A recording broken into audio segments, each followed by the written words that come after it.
Welcome to Flashstocks. I'm Enzo Orlando. And I'm Nicholas Uppernary. Our job is to provide financial advice tailored to your profile. We, as well as you, are in the business of making money. We want to help you grow your investments and make money off of sound decisions with backed up sources and data. Alright, stocks slipped today after the news last night of President Donald Trump testing positive for COVID-19. You know, I was not expecting this. I thought they would be keeping the president on lockdown, but I guess after Hope Hicks tested positive, it was only a matter of time. But I do hear the president is still in good condition. Yeah, he just got sent to a hospital just to make sure he'll be okay and everything. But we're going to see how that affected the market today as we start off with the NASDAQ. So looking at the NASDAQ, it finished this week down about 2%, with a big rally on Wednesday and Thursday. But as you can see here on Friday morning, there was about a 300-point drop. This was because Facebook, Amazon, and Apple were among the big tech names trading in the red and weighing down the market. All right, as I'm going to get into a look at the S&P 500 index. Finishing the week pretty good, other than they did finish down less than 1%, and that same goes for the Dow Jones too, as they had a strong week too, having the best day back on Wednesday, but then, kind of slipping up on Thursday, but then Friday, a little bit down, but hey, they were both rallying up, which was good, so only the NASDAQ was the only thing that was down this finished the week. Yeah. And next, we are going to get into our new segment called Where We Were Right and Where We Were Wrong. So we're going to start with Where We Were Right. We're based on previous stocks we talked about in our show and see if we got the predictions right on them. Alright, so getting into where I was right, I'm going to go with the company Square. So I talked about this company last week. That deals with electronic payments for small businesses. They finished up about 6% over this past week, despite all the COVID speculations. Not only that, but this past year alone, it is up 177%, which is about $108 total. It started off at $60 on October 2nd, 2019, and now on October 2nd, 2020, it's sitting at a solid 170. So some bears say that Squarespace has hit its peak. Square has hit its peak. From Morningstar's publication on August 5th, they said Cash App could prove to be a distraction and lead to missed opportunities on the core acquiring side of the business. But in my opinion, for long-term investors, this stock is a buy. Alright, and where I was right on United Airlines. Finished strong this week after getting the word from Speaker of the House Nancy Pelosi and telling the airlines to hold off on all the job cutoffs and layoffs they have been doing recently because they were working on a potential bill in the Senate to help aid the airline. This is according to CNBC. And throughout the week, United maintained a share price between $34 and $36. But the start price, it hit as low as it was at $33.73 to start the day, but it rallied up big, up 2.36% at the close. So big day for United, thinking that they would start down, but hey, they were able to come up right at 4. Yeah, big day for the airlines. All right, getting into my next where I was wrong. So last week I picked, unfortunately, Sony. So over this past week it has not performed well. It's currently down about 5%, which is about $4, with a huge drop on Thursday right here. This could be due to Microsoft's preview of the Xbox Series X. Microsoft has proven to hold their control of a huge portion of the market share of gaming because they control pretty much the entire PC market as well, since all PCs run through Windows.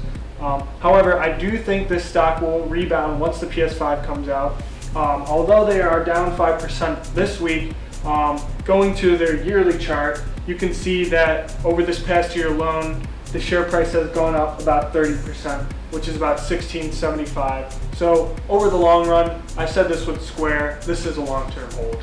Alright, where I was wrong, that was with Norwegian Cruise Line, and the cruise line stock's performance did not do that great since many of them are still in the no sail ban, so no one's really booking any cruises or anything for the rest of 2020. And if you look at Norwegian's second quarter earnings, it has been the lowest it's ever been, as the company lost 2.78% of their earnings this year. Seeing that their stock this week was pretty much the same as last week, growth in the stock will not happen until people get the word that they can book a cruise for 2021. And we are now going to get into buy and sell, where we pick out the stocks that we think you should buy in the upcoming week.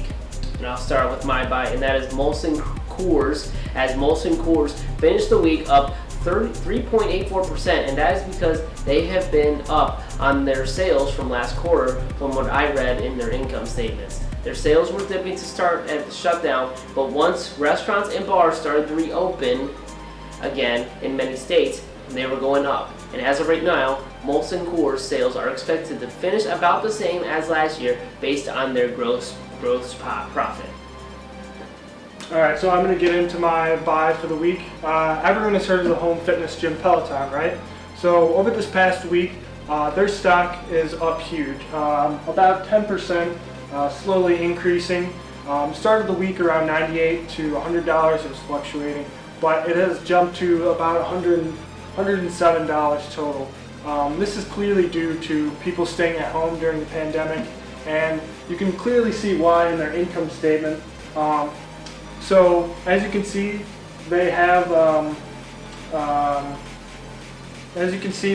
doubled their revenue over this past year, and while they are at a deficit, because new and upcoming businesses do have a lot of expenses, while they are at a deficit, they are slowly moving towards a profit.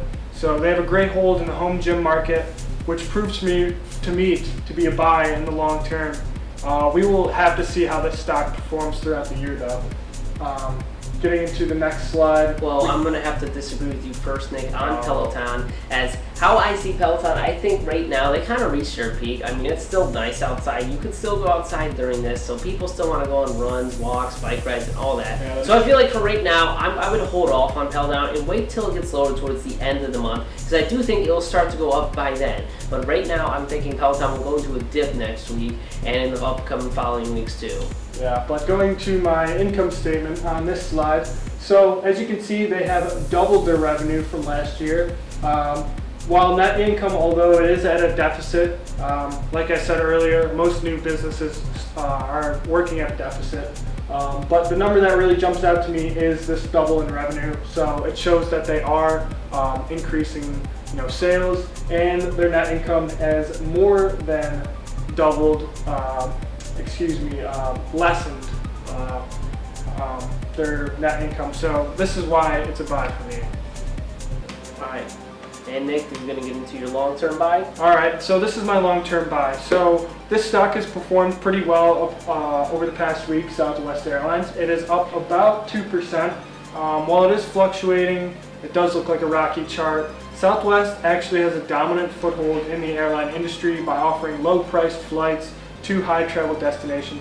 So I just want to bring up the balance sheet here. So looking at this, you can see that they are indeed liquidating some assets. So this is about a $300,000 drop in assets, which you may think is a bad thing, but however, due to these uncertain times, people are not flying. So they're liquidating assets, generating cash, but when you look at the Delta Airlines balance sheet, you can see that they're actually increasing their assets by $4 million.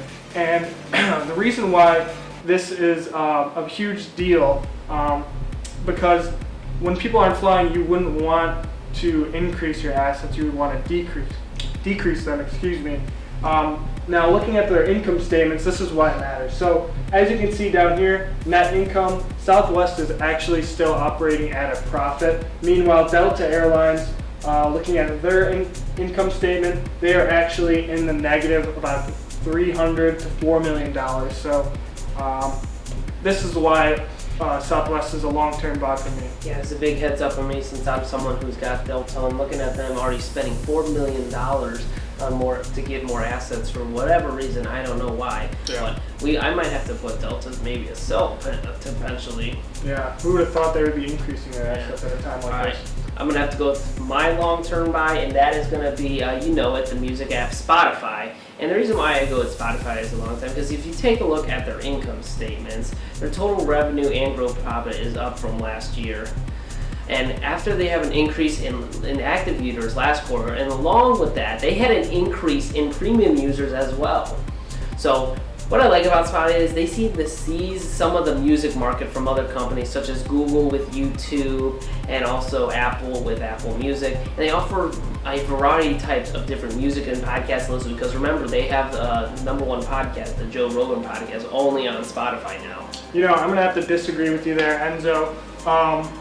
You know, while Spotify does have a huge market share of the music listening industry, they still aren't generating a profit. I know I've said this in the past with companies that are still starting up, but I just think there is too much fierce competition. You know, you've got Apple Music, you've got Pandora, you've got Sirius XM, and also YouTube as well. People do listen to music through YouTube. So in my opinion, this stock is too risky for me to buy, and I would stay away from it. Okay, I'm gonna go with my short-term buy now, and that is gonna be Kraft Heinz, and you all love Kraft mac and cheese and Heinz ketchup. And why not invest a share into it, as their stock has come out with great rates, as it started at $29.72 and then finished the week off at $30.47, a 75-cent gain throughout the week. How I see it going forward is that Kraft is getting ready for the holiday season, which includes Thanksgiving and Christmas,